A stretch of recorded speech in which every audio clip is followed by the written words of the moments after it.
Oke, Bapak Ibu, selamat siang semua. Apa kabar? Ya, jumpa lagi dengan saya Erwin Supandi di Winner Stocks Live IG ya.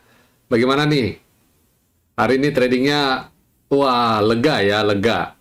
Especially yang kemarin sempat buy on weakness. Wow, congrats. Dan kita udah analisa sebelumnya ya bahwa IHSG berpeluang untuk technical rebound ya. Hari ini kita rilis di YouTube ya. Judulnya Ekonomi Solid dan rasanya tidak ada masalah bagi IHSG untuk rebound.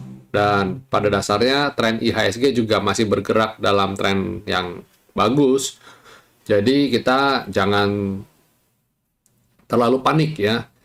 Salah satu kunci bagaimana kita tidak panik ketika menghadapi market turbulence, lagi gonjang-ganjing, kuncinya apa? Ya, sebelum saya bagikan kuncinya, saya ajak Bapak Ibu untuk follow dulu dong ya. Kita punya Instagram ini, jadi ketika kita live IG, Bapak Ibu langsung ada notifikasinya, dan kita rutin ya setiap hari Selasa live IG di sini. Oke, dan mungkin untuk mempersingkat waktu, Bapak Ibu jangan lupa untuk kalau kita lewat live IG ini, Bapak Ibu bisa konsultasi saham juga. Jadi silakan tulis di kolom komentar saham apa sih yang mau kita bahas. Silakan tulis dari sekarang sehingga ketika nanti waktunya kita bahas saham yang akan diulas, kita nggak tunggu-tungguan lagi, karena waktunya untuk live IG ini saya batasi hanya 30 menit atau sampai sesi kedua dimulai. Oke, ya. Judul kita, live IG kita hari ini adalah apa nih?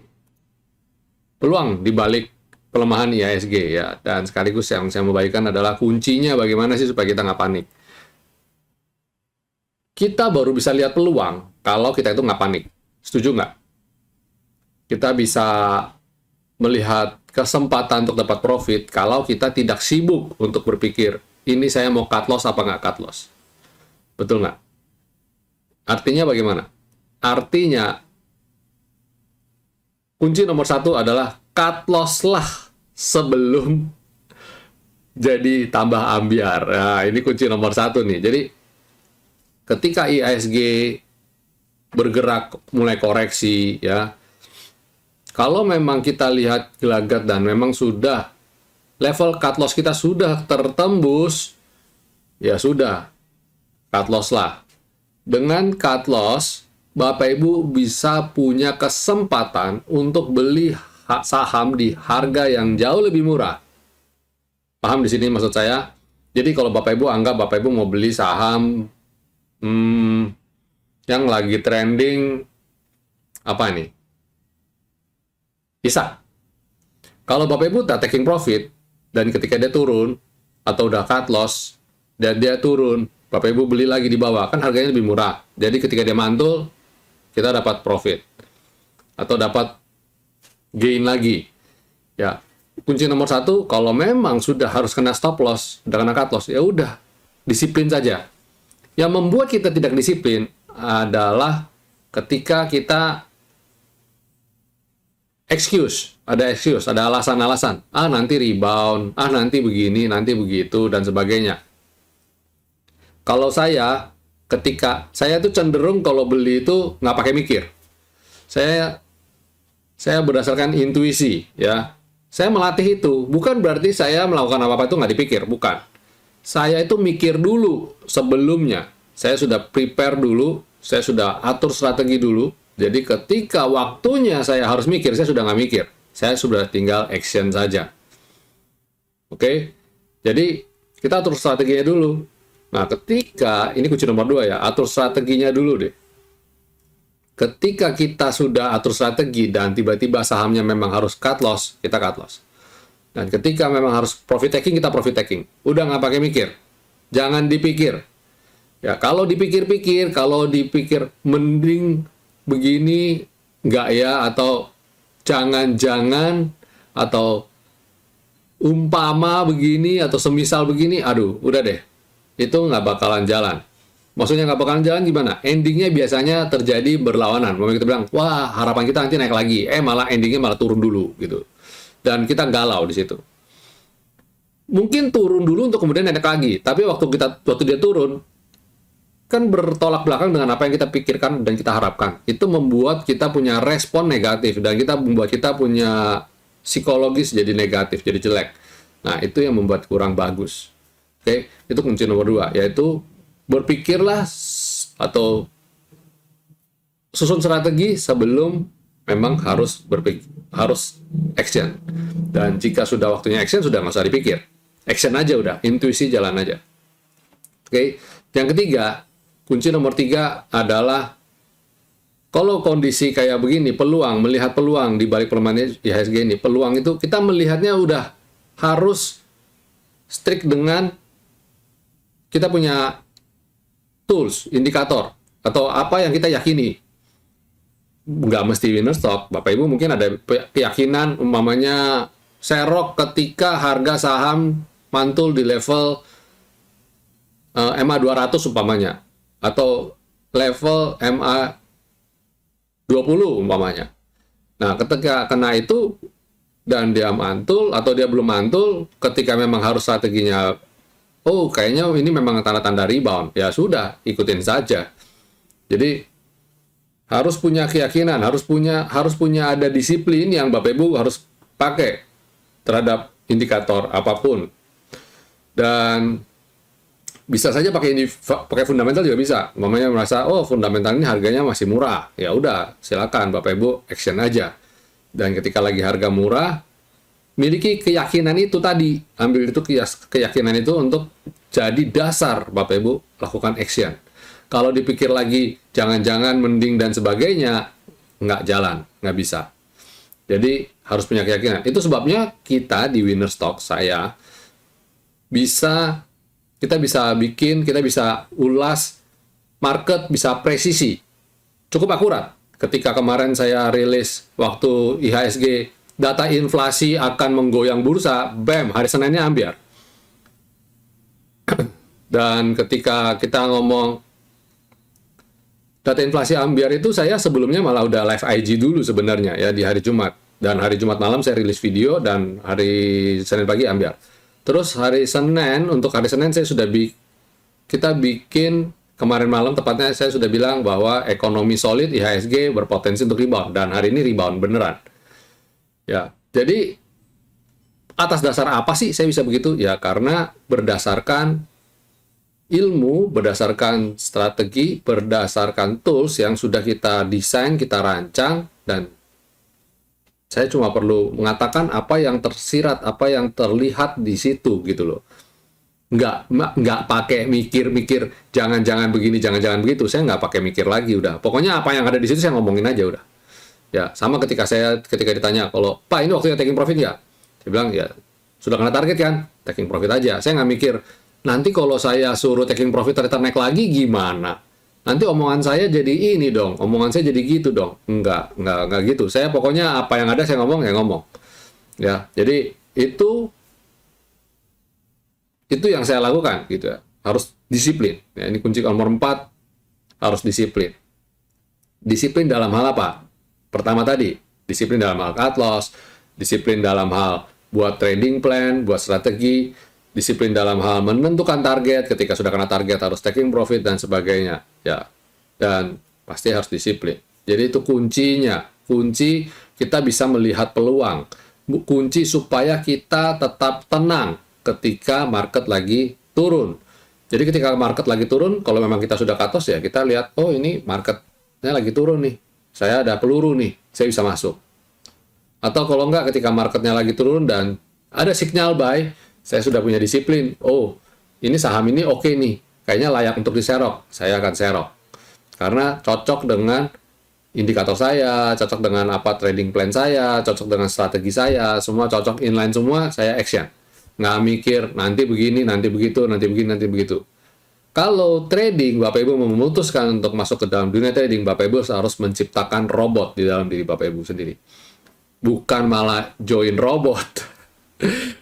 Kita harus membentuk diri kita jadi seperti robot. Artinya apa? Harus emotionless. Nggak boleh emosional, kita harus nggak boleh galauan, kita harus pokoknya harus lurus, lempeng. Pokoknya bikin begini, ikutin. Bikin begitu, ikutin.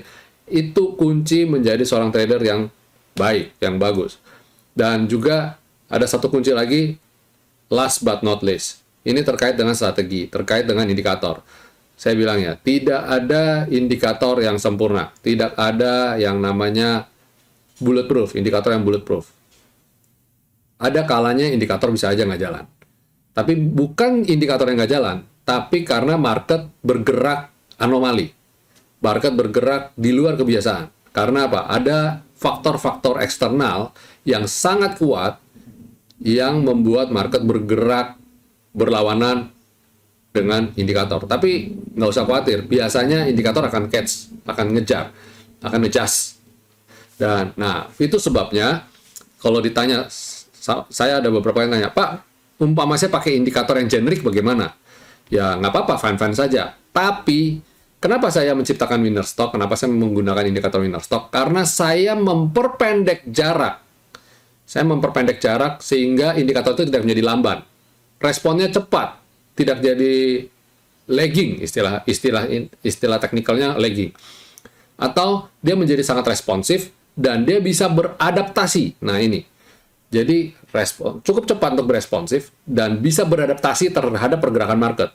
Kita tahu, pergerakan market itu selalu berubah, ya berubah, naik turun, nanti bisa begini, bisa begitu dan sebagainya. Market sekarang bergeraknya nggak sama market dulu, bergeraknya berbeda. Apalagi di zaman dulu market makernya ada ya you know who lah ya, ada yang kasus yang banyak kena kasus itu yang sampai di penjara seumur hidup. Sekarang kan sudah nggak ada orangnya, pergerakannya udah beda, bandarnya juga udah beda, pergerakan market beda, dan jumlah retailernya juga udah beda. Dulu jumlah retail sama sekarang sudah berbeda, naik signifikan sekali ya. Sekarang mungkin kalau jumlah trader retail mungkin sudah sampai berapa juta tuh, mungkin datanya 3 juta apa 6 juta itu saya lupa. Bayangin, nah itu mengganggu marketnya, ya bisa saja bikin market jadi quote unquote adalah noise, banyak berisik istilahnya ya. Nggak usah ngomong gitu. Di sosmed aja ngomongnya berisik ya. Bagaimana dan tradingnya? Sama saja. Jadi hal-hal tersebut yang membuat market bergerak sudah nggak seperti dulu lagi. Apalagi IHSG sudah ada di all time high. Tentu saja berbeda ketika IHSG lagi koreksi. Itu udah beda banget. Nggak usah ngomong retail, nggak usah ngomong lain-lain, nggak usah ngomong asing. IHSG ada di bawah, di support sama IHSG lagi di atas, itu beda. Orang bilang, kalau mau cari angin itu harus naik ke atas. Karena apa? Semakin tinggi posisi kita, anginnya semakin gede. Betul nggak? Ayo, itu pepatah lama, tapi it's true. Ketika IHSG lagi all time high, pergerakannya gimana? Ngeri. Naik turun 1%-an, kemarin sampai 2%. Ya, dan wow banget, hari ini bahkan sempat minus 0,5%. Tapi juga secara tidak langsung juga bisa naik tadi sampai plus 5%. Artinya apa? Begitu turun 0,5, begitu naik 0,5. Itu hanya dalam hitungan jam. Itulah IHSG sekarang. Volatile. Maka kemarin kita juga udah buat video. Bagaimana sih trading di kala market lagi bergerak volatile. Nah, balik lagi ke tema kita. Jadi itu sebabnya bagaimana sih cara kita melihat peluang? Kita harus tenang. Ketika kita tenang, ada dalam masalah, ada dalam badai, di saat itulah kita baru bisa melihat ada apa di balik ini semua. Saya sudah seringkali katakan bahwa pelaut yang tangguh diciptakan bukan ketika laut lagi tenang, tapi ketika dia berhasil melewati badai berulang kali, dia jadi punya refleks. Kalau kayak begini dia harus ngapain? Saya ingatkan, berpikirlah sebelum kejadian. Jadi setelah kejadian harusnya kita sudah bisa bergerak based on apa yang sudah kita planning sebelumnya. Jangan kejadian kita baru mikir. Nah, itu yang buat kita panik dan membuat kita tidak bisa melihat peluang. Apapun itu. Bersyukurlah teman-teman yang ada di dalam grup ya. Ketika market turbulen, saya kemarin kasih sinyal-sinyal kan. Market, saya kasih sinyal apa? Serok Isat, terus BRMS, apalagi yang kemarin kita serok ya. Bank Mandiri ya. Not bad kan? Hari ini profit kan? Ya, itu fungsinya. Harus ada nakodanya juga. Dan saya ajak Bapak Ibu untuk menjadi pribadi yang mandiri, menjadi nakoda masing-masing. Bagaimana Bapak Ibu menjadi seorang nakoda yang baik, dan Bapak Ibu bisa melihat peluang ketika market lagi bergerak jelek, dan bisa menangkap peluang tadi. Dan berikut ini adalah peluang, adalah saham-saham yang saya lihat berpeluang untuk nanti bisa rebound. Tidak jadi jaminan ini pasti rebound, tapi kita melihat itu peluang. Dan peluang itu biasanya bergerak nggak langsung. Kita bisa tungguin, kita bisa lihat, kita pantau, dan begitu kliknya jalan, cek, langsung, puff, dia terbang. Ada beberapa emiten yang bisa Bapak Ibu cermati di dalam 1-2 hari ke depan, ya. Pertama adalah Pegas. Pertama adalah Pegas. Bapak Ibu bisa lihat peluang ini ya. Peluang ini ketika Pegas berhasil masuk kembali. Hari ini berhasil masuk kembali ke dalam selendang. Ini which is good ya. Oke, ini menarik. Silahkan dicermati. Terus ada AMRT. AMRT ini dalam tren naik yang sangat kuat dan kita lihat beberapa kali dia berhasil mantul dari selendang kita. Ya, dan ini juga menarik untuk dicermati. Ini hari ini baru day one, dia baru mantul. Menarik.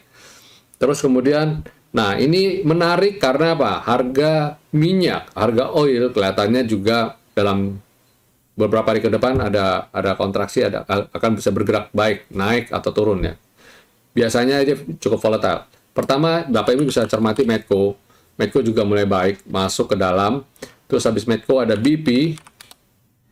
Ya, ini juga menarik ya. Ketika dia turun, tertahan di selendang, dan dia bisa rebound lagi. Terus habis itu ada energi. Nah, ini energi juga menarik ya. Energi, dia beberapa hari ini bergerakannya kan, ketika dia terbang, saya sudah warning ke teman-teman semua ya. Energi jangan sentuh dulu deh gitu ya. Dan ketika dia mulai bergerak volatile, kita juga nggak sentuh. Nah, ketika dia udah mulai pergerakannya tipis-tipis, nah ketika inilah sebenarnya kita boleh toel-toel sedikit. Mungkin nggak dia bisa besok koreksi lagi? Mungkin saja. Dan ketika koreksi ya tambah lagi aja. Habis energi ada Elsa. Nah, Elsa juga sama nih. Ini beberapa saham-saham emiten komoditi energi ya di bidang oil and gas. Mereka kelihatannya mulai ada tanda-tanda rebound. Berbeda sama temannya satu dari sektor batubara. Batubara masih tertekan. Kenapa? Harga lagi tinggi. Cuma begini. Harga energi ini saya kasih sedikit clue ya, saya kasih sedikit clue. Orang banyak bilang bahwa inflasi itu angka 8,6% di Amerika itu udah top, dan diharapkan itu sudah topnya. Artinya apa? Artinya kalau mereka mau turunin inflasi, harga yang harus turun dulu apa? Ada yang bisa tebak? Yes, betul. Harga komoditi. Harga komoditi itu harus turun dulu, baru inflasi akan stabil. Jadi kita jangan ya senang boleh ya, tapi jangan terlalu berlebihan. Maksudnya gini, wah harga batubara ayo dong naik lagi, harga oil ayo dong naik lagi gitu. Ya jangan gitu juga gitu. Ini sudah overheat dan mungkin sudah saatnya kita berharap, come on, turun. Ayo harga oil, harga batubara ayo dong turun. Supaya apa? Ekonomi bisa rolling. Ini kita bicara mengenai jangka panjang. Ya, inflasi bisa turun tensnya, turun suhunya, dan The Fed jadi nggak kelabakan lagi untuk naikin suku bunga. Dan dalam waktu dekat, The Fed akan umumkan suku bunga dan cenderung mereka akan naikin suku bunga. Karena seperti saya sudah bilang bolak-balik, spread antara suku bunga dan inflasi terlalu tinggi. Beda sama Indonesia. Indonesia di BPS mengumumkan, Biro Pusat Statistik mengumumkan bahwa inflasi masih di level 3,5%. Which is deposito juga masih ada di level rentang segitu. Jadi kan gapnya nggak terlalu jauh. Beda sama di Amerika sana. Dan ya ini, maka saya bilang judul video saya yang saya rilis tadi pagi adalah ekonomi Indonesia solid. Indonesia IHSG rebound mungkin nggak? Mungkin banget gitu loh ya. Dan Indonesia diprediksi dalam beberapa tahun, bahkan beberapa puluh tahun ke depan, kalau on the track pembangunannya seperti ini, Indonesia akan bakal menjadi salah satu negara dengan perekonomian yang sangat-sangat tidak bisa dianggap remeh. Ya, karena kultur ekonominya atau dia punya demografi atau apapun istilahnya itu mirip dengan China, India, ya. Kenapa? Karena populasi Indonesia besar dan arealnya besar, ekonominya punya banyak kultur budaya macam-macam, jadi itu akan menopang ekonomi. Belum lagi ditambah dengan hasil bumi yang Indonesia bisa hasilkan. Indonesia akan menjadi salah satu kuda hitam di beberapa tahun, beberapa dekade ke depan. Ya, jadi masuk di dunia saham atau ada di dunia saham saat ini itu nggak ada salahnya deh. Trust me, ya. Oke, dan kita coba sebelum saya masuk ke ulasan, saya sekali lagi saya ingatin Bapak Ibu, jika ada pertanyaan silakan tulis di kolom komentar, karena setelah saya mereview composite, kita mereview market, hari ini kita akan bahas pertanyaan-pertanyaan yang masuk ke kolom komentar. Oke. Nah, kita coba cek di composite kita. Nah, composite kita menarik nih untuk dicermati. Kenapa saya bilang menarik? Karena kondisi saat ini ya, dia berhasil mantul dari support dan bahkan tadi sempat naik ke atas skyline. Ini good banget ya, which is good banget. Peluang untuk naik cukup besar ya, maksudnya naik lagi. Atau walaupun juga dia masih bisa bergerak sideways karena belum mampu bisa bertahan di atas level 7000. Ini kuncinya. Sesi 2 ini IHSG harus bisa bisa naik di atas, atau penutupan hari ini IHSG harus bisa naik di atas level 7000. Kalau dia belum bisa naik di atas 7000, tekanan dalam 1 minggu ke depan ini tekanan masih akan jalan ya. Ini kita hari Selasa, bisa 3 hari ke depan lah, 15, 16, 17. Itu IHSG bisa saja kena tekanan. Apalagi harus kita waspadai adalah pengumuman The Fed nanti. Ya, tanggal berapa sih pengumuman The Fed? Coba saya cek.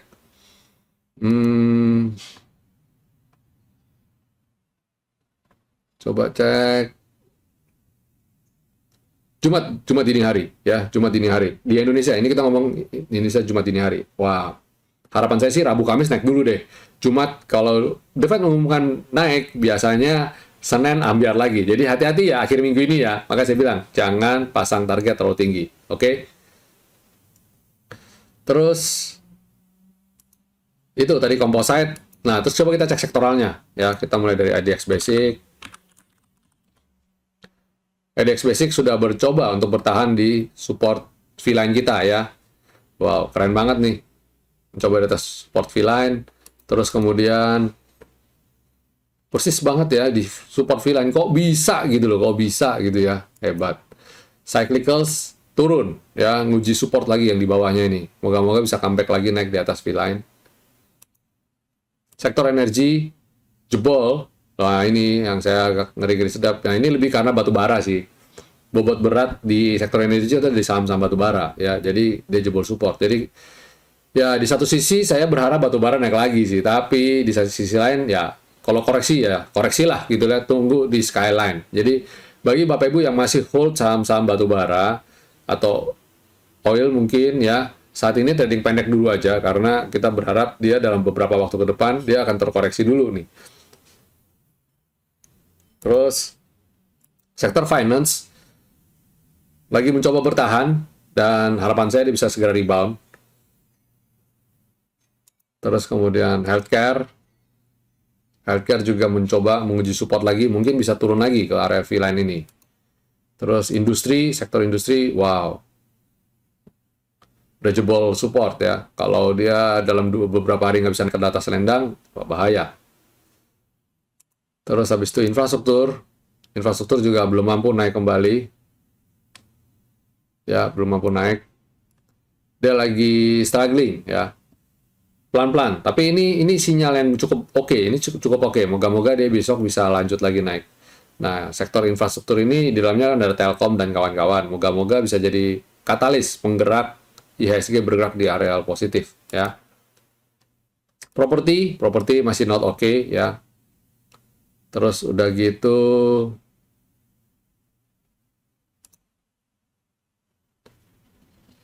Tekno mencoba untuk naik lagi ya, mencoba untuk naik. Walaupun Saham Goto masih menarik ya, masih layak. Sektoralnya yang kurang oke. Ya. Oke, ini sektoral. Kalau kita lihat sektoral sih, jangan kaget kalau IHSG masih bercoba untuk bisa bergerak dalam tren area sideways dan cenderung negatif ya. Karena ya seperti saya bilang tadi, di hari Jumat akan ada pengumuman The Fed itu. Tadi mungkin para investor wait and see. Naiknya IHSG mereka gunakan untuk kendaraan aksi jual sementara dalam jangka pendek. Dan hari ini terlihat asing net sell ya. Kemarin asing net buy 300 bio dan hari ini net sell 382 bio. Jadi artinya apa? Artinya asing itu trading. Kemarin net buy, hari ini dijual lagi ya. Jadi itu hati-hati. Asing pun trading, nggak melulu akumulasi. Oke. Ya, kita masuk segmen berikutnya yaitu ulasan. Ya, kita masuk ke jawab pertanyaan nih. Apa aja nih yang kita bisa lihat ya pertanyaan teman-teman semua.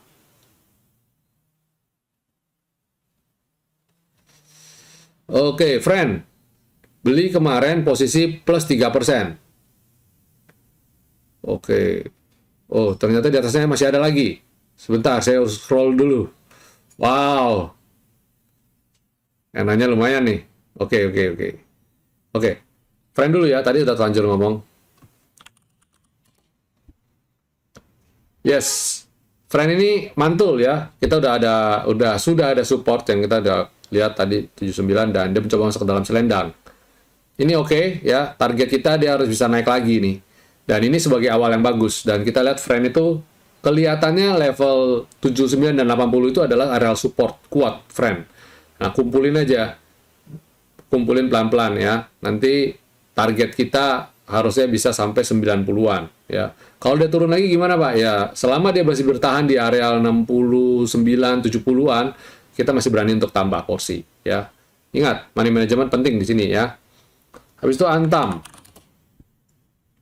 Antam itu kalau saya bilang sih udah waktunya jualan sih Antam itu. Jualan dulu ya, karena dia cenderung koreksi. Tapi jika udah terlanjur punya dan nyangkut, nah kan gini. Oke, saya bilang, kenapa saya bilang kunci kita bisa melihat peluang pas gimana? Ya pas lagi kita harus disiplin, harus bisa cut loss lebih dini. Nah ini ketika cut loss ketemu selendang harusnya cut loss. Jebol selendang ini harus cut loss, ketika jebol sini harusnya cut loss. Jadi Antam itu sendiri sudah beberapa kali memberikan sinyal ya. Apalagi di teman-teman di winner stock misalnya sudah bisa lah ya. Dia jebol selendang ya cut loss lah. Ketika jebol sini juga cut loss lah. Jangan ditahan. Ya momentum jual itu jangan ditahan. Kita nggak bisa tahan. Ya sama ketika Bapak Ibu lihat benteng. Nah, orang seringkali bilang gini.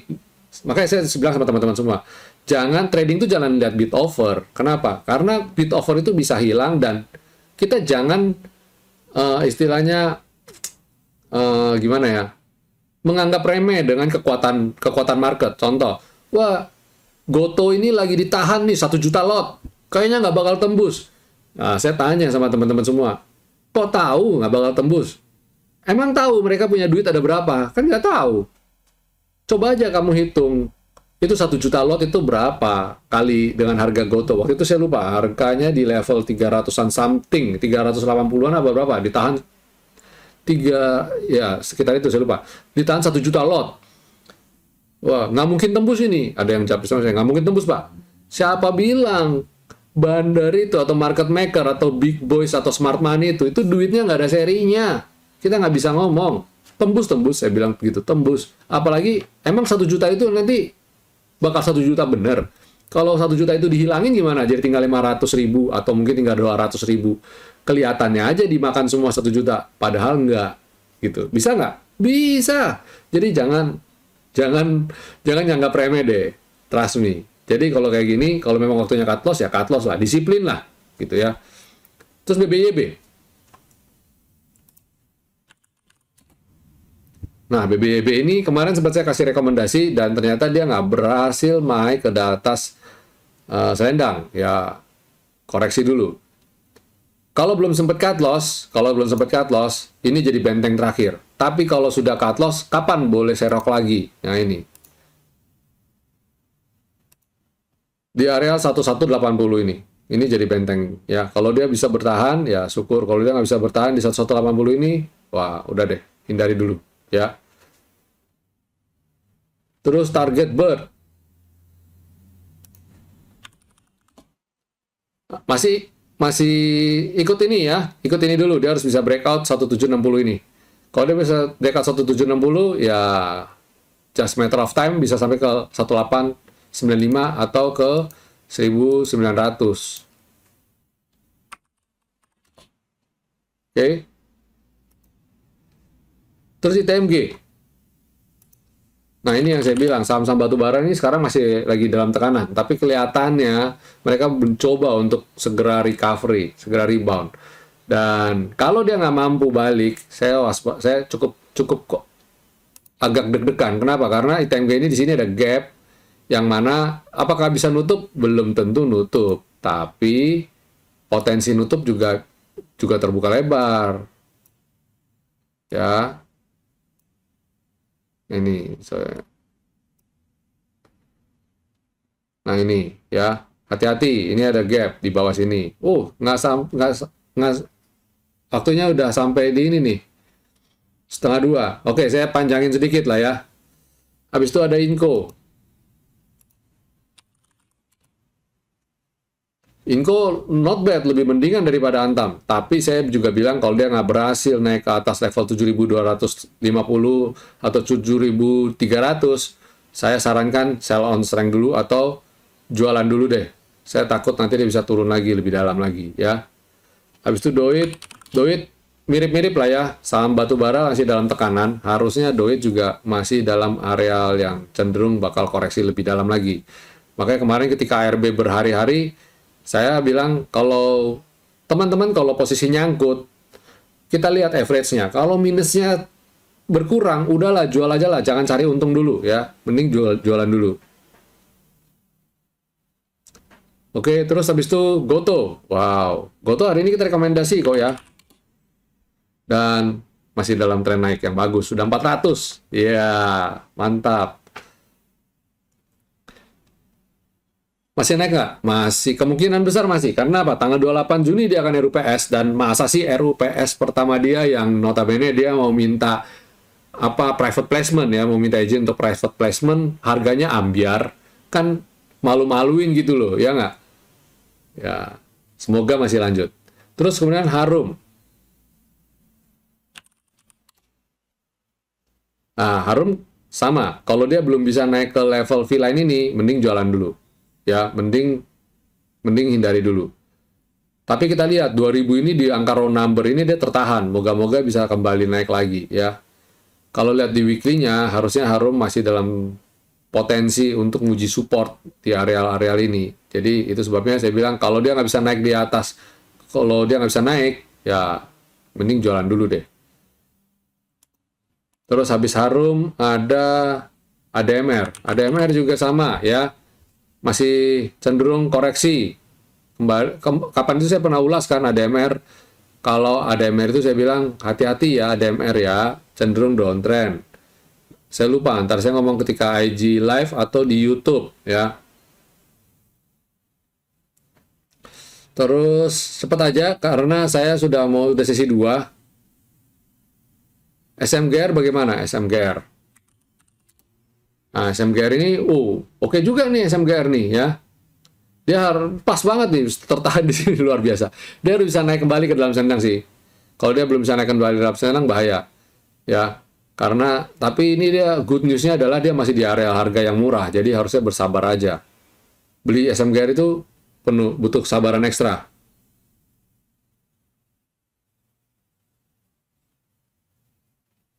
Oke. Oke, ada Arto dan MTech. Arto oke ya, tertahan di cloud kita dan mencoba untuk comeback, untuk naik. Moga-moga bisa naik kembali ke atas lendang.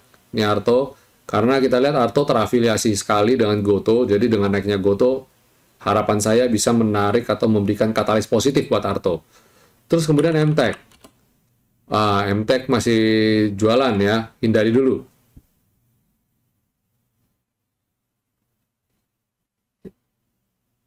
BRMS masih amankah? Saatnya nambah atau gimana? BRMS sejauh ini masih cukup aman ya. Waktunya nambah. Kalau dia bisa bertahan di atas level ini sampai penutupan, rasanya cukup aman untuk nambah. Ya.